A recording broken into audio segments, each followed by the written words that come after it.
Mana bu doktor, mana shu yerimiz, mana yovvoyi bahorda ekilgan o'riklar. Xudo xolasa 2-3 kunda buni payvand qilishni boshlaymiz. Bular уже payvandga tayyor mana. Hozir payvand bo'lmagan axir bular. Yo'q, mana 2-3 kunda xudo xolasa mana ko'ryapsiz, mana shitlarni ko'rsatib. Mijanadan chiqqan axir bu mijanadan. Bu danagidan chiqqan. Mijana deymizdan endi buni. Yovvoyi o'rikda xullas. Yovvoyi o'rik bu hozir. Payvand bo'lmagan. 2-3 kunda xudo xolasa payvand qilishni boshlaymiz. Bu ertangi o'sha 3 xil 4 xil sortdan o'laymiz xudo xolasa. O'sha Vanderkot navi, keyin Rubista bor, keyin Orange Ruby, yana Bicado degani bor. Erta pishar navlar hisoblanadi. Eksport bo'lib transplantabilni. Keyin bozori yaxshi. Ashinavlardan xudo xolasa bir kuzda solamiz. Keyingi yiliga tayyor bo'ladi bular ham. Endi to'g'ri, bu keyingi yilning masalasi. Endi hozir Tolibjon aka, bir yil payvand qilingani bormi hozir bundan? Bir yil payvand qilingani ham bor, hozir teparoqda chiqib ko'ramiz. Dalan tepasidan.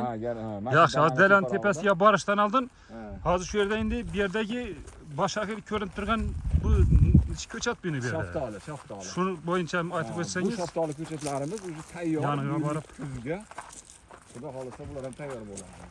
Bular payvand bo'lganmi bular? Yo payvand bo'lmaganmi? Hozir bular ham o'sha yovvoyi.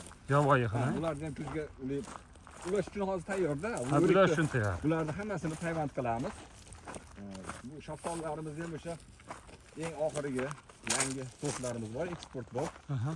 O'sha mashhur yangi navlar bor, erta pishar. Micres, Big Bang, Fantasia Ranni, Nektarin, ash sortlarga xudo xolasa bulardan payvand qilamiz. Endi bu keyingi yilga tayyor bo'ladi payvand qilgan. Bir yilga tayyorlari bormi shu aytgan sortlaringizda? Tayyor bor, teparoqda ularni ko'ramiz hozir. Mana bular ham ko'rsangiz, mana o'zi bilinib turadi. Mana do'stlar. Hammasi ko'ryapsizmi? O'zi danakdan ekilgan yovvoyi.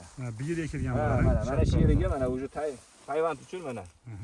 Xudo xolasa 2-3 kunda o'sha payvandlashni boshlaymiz mana. Salqin tushdi havo. Mana shu mana shaftoli bo'ladi. Xudo xolasa bir 4 xil shaftoli qilamiz.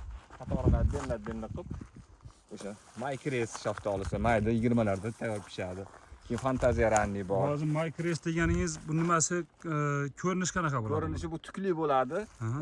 O'zimizda oldingi Krasnoy Moskva sortiga o'xshab ketadi. Uzoqqa chidamliligi zo'r. Uzunchoqmi, yumaloqmi? Dumaloq bo'ladi. O'sha где-то 150 grammgacha bo'ladi. 175-150 gram.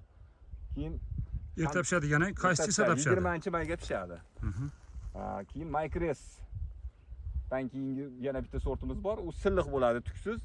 Fantasia Ranni. Bu shaftolimiz 25-maydan iyunning boshigacha bo'ladi. U ham eksportga nihoyatda yaxshi bo'lyapti. Keyin plus tomoni pishgandan keyin ustida 1 oy turaveradi.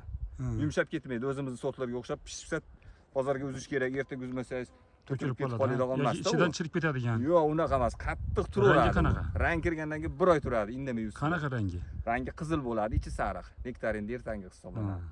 Endi tushuntirish. Yirikligi qancha bo'ladi? Yirikligi bu ham 175 gram. Yaxshi qarasangiz 200 gramgacha bo'ladi. Bu yirikroq bo'ladi.